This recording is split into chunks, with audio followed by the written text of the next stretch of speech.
ឧបករណ៍វិភាគបញ្ហាស្ថាប័នភ្ជាប់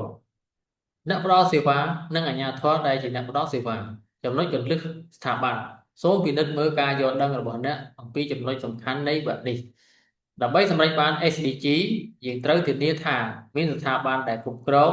និងផ្ដល់សេវាសម្រាប់វិស័យផ្គត់ផ្គង់ទឹកស្អាតការសម្អាតនិងអនាម័យជនបទសម្រាប់វិស័យនៅថ្នាក់ក្រោមជាតិទាំងអស់និងក្រៅពីលំនៅឋានមានតួអង្គជាច្រើនផ្សេងទៀតដែលចូលរួមក្នុងការផ្ដល់សេវាផ្គត់ផ្គង់ទឹកស្អាតការសម្អាតនិងអនាម័យជនបទក្រៅពីអ្នកផ្ដល់សេវាអាជ្ញាធរដែលជាអ្នកផ្ដល់សេវាអ្នកប្រើប្រាស់ជាស្ថាប័នហិរញ្ញវត្ថុ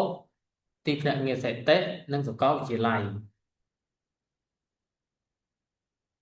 តួអង្គទាំងអស់ត្រូវមានធនធាននិងសមត្ថភាពគ្រប់គ្រាន់ដើម្បីអនុវត្តមុខងាររបស់ពួកគេ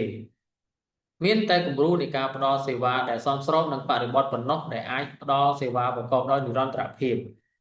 មិនមានរចនាសម្ព័ន្ធស្ថាបត្យកម្មដែលល្អឥតខ្ចោះនោះទេ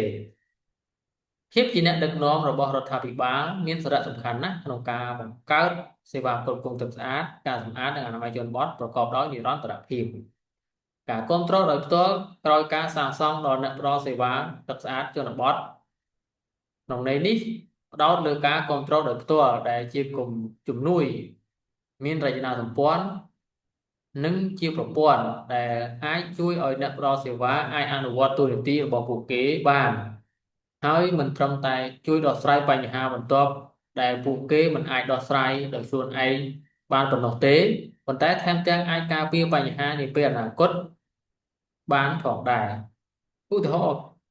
ការគ្រប់គ្រងដោយផ្ទាល់អាច